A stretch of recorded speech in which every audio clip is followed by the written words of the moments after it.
Hello, this is Jericho.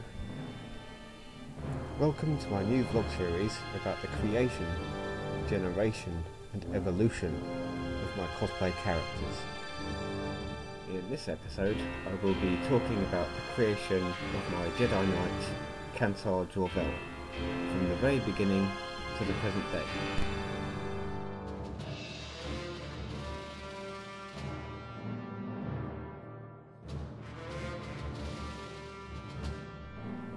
In the time of the first wave of my digital art, I did not even own a digital camera.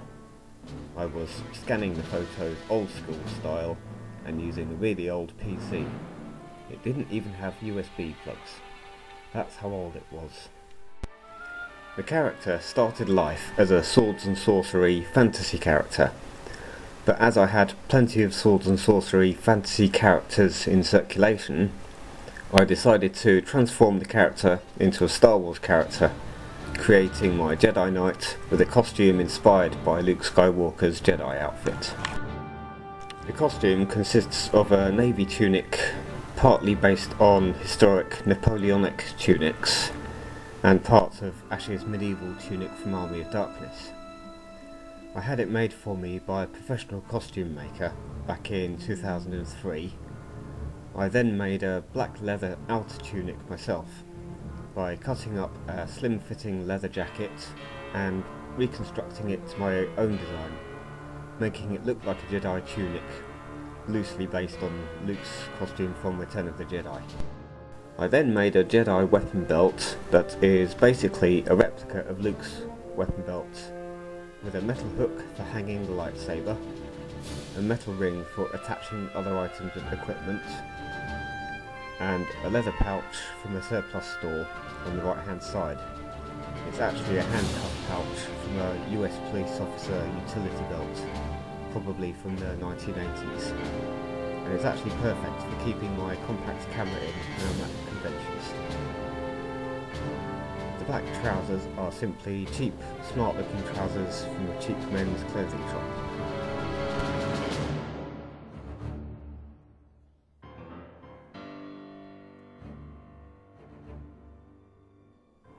When I eventually got around to modernising my technology, my skills had vastly improved. So I spent several years having way too much fun on Photoshop, doing my own photo shoots and putting myself into the movies, creating all kinds of original adventures, creating movie posters and screenshots, doing missions at the end of the Clone Wars and going into hiding, surviving Order 66, and living through the timeline to the Galactic Civil War, alternating between different lightsabers as I got more props added to my collection, creating new poster art and screenshots so it looks like he has his own series of movies all set after Revenge of the Sith, bridging the gap to the time period of A New Hope.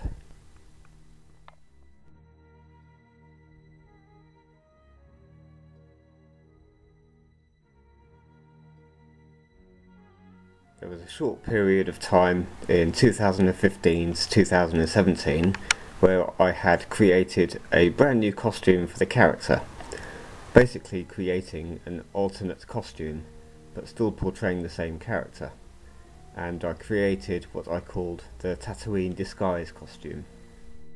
Just like Luke Skywalker's costume evolved with each movie, I wanted my character to have an alternative costume while he was in hiding on Tatooine, 10 years after Revenge of the Sith, and the Empire is seeking out the Jedi in hiding, so he changes his costume to blend in with Tatooine locals, with white grubby trousers, a dirtied down pirate's shirt and a new leather tunic made to a different design, again by cutting up a leather jacket to create it and making it myself, and having a different design of weapon belt, and using a different lightsaber when his original blue one was lost, and possibly destroyed in some long forgotten battle. I even have a screenshot of him on Tatooine building a new lightsaber, so his new outfit, looking battle worn and dirty down, he was able to disappear into the crowds in the busy streets of Mos Espa or Mos Eisley and go by unnoticed, while occasionally helping out the Rebel Alliance on their missions, fighting back by infiltrating Imperial facilities and bases.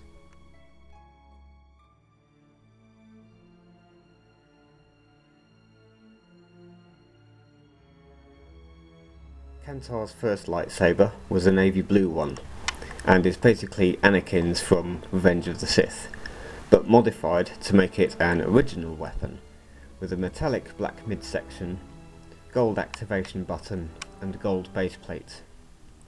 This one was dismantled and turned into a stunt prop with a removable blade, and hangs off my weapon belt with this metal D-ring I added to it.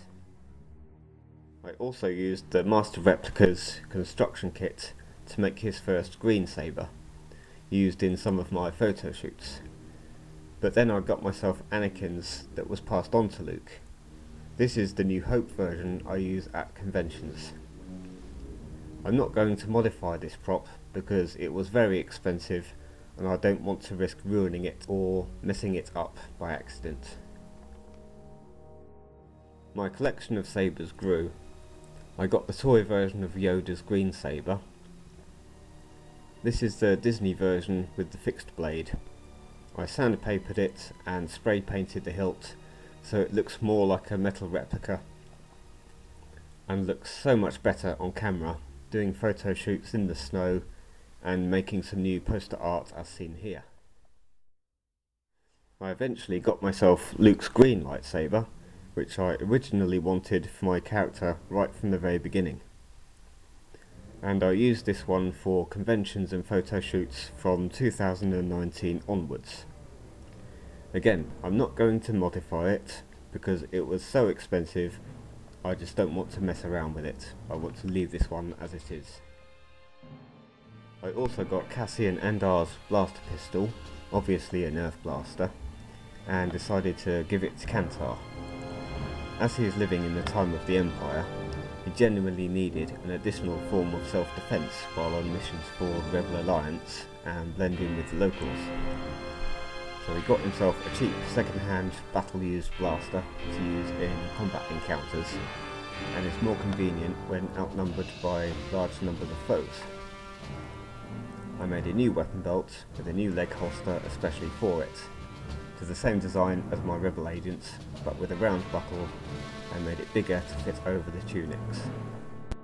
He also carries some additional props with him everywhere he goes, including a comlink for communicating with other people when he is on his own, and a data storage device used for personal records and gaining intelligence while on missions, coming in handy for displaying technical information, schematics, maps, or data on Imperial bases or starships.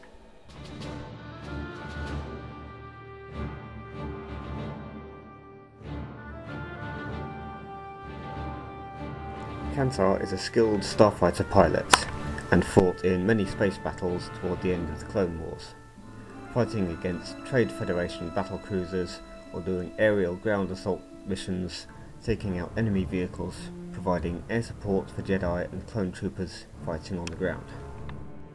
He was on a secret mission on Naboo on his own when Order 66 was commanded by the Emperor, so he survived.